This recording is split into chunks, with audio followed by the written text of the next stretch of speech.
Tu as peur d'accoucher? La douleur d'un accouchement sans péridurale, c'est comme si on fracturait 20 côtes sans anesthésie. Tu aimerais avoir confiance en toi. C'est simple, tu n'as qu'à regarder le film Faut pas pousser. On devrait montrer ce film à toute future maman en fait. On devrait savoir ça en fait. C'est d'utilité publique en fait. Il n'y a plus qu'à le montrer à tout le monde et puis que ça va changer les mœurs.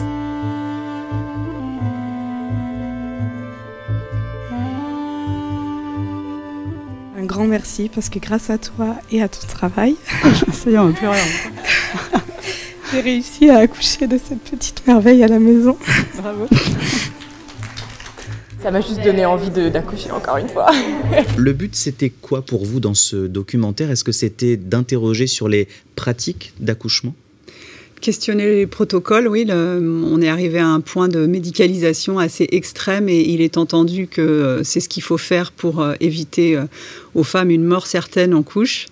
Et en creusant tout ça, j'ai pris conscience au fil de mon histoire personnelle et puis donc de ce travail que 90% des grossesses sont physiologiques et 90% des accouchements pourraient l'être si on ne perturbait pas les besoins de base de la femme en travail. Moi, je suis sage-femme et en fait, ton travail, je m'en sers au quotidien. Il est monumental et je te remercie vraiment parce que j'avais l'impression d'être un peu seule au monde avec, avec mes explications, avec mes intuitions. Je suis médecin, je veux le dire parce que moi, je suis une fervente admiratrice de ton travail et je pense que des professionnels, au lieu de te dire que t'es pas médecin, t'es pas sage-femme, il ferait mieux d'écouter. Merci beaucoup.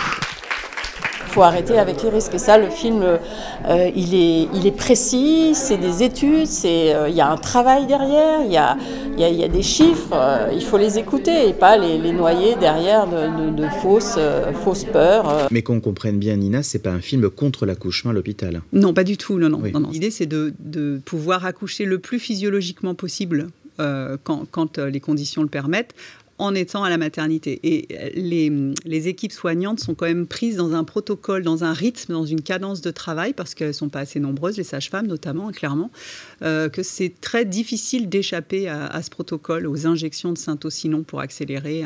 Donc de donner aux femmes les moyens de dire non, ça, je pense que ce n'est pas nécessaire et j'en veux pas pour l'instant.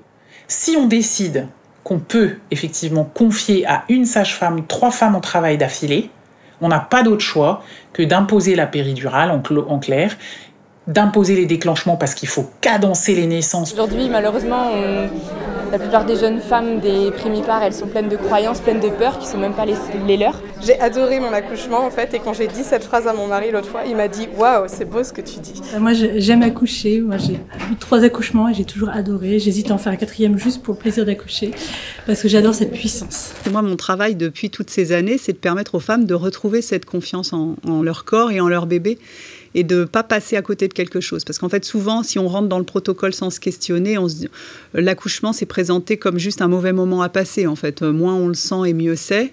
Le problème, c'est que ça rattrape les femmes ensuite. Beaucoup, après coup, se rendent compte que c'est pas que ça, qu'il y avait quelque chose à vivre là-dedans, dans leur féminité, dans leur corps, dans ce qu'elles apportent à leur bébé.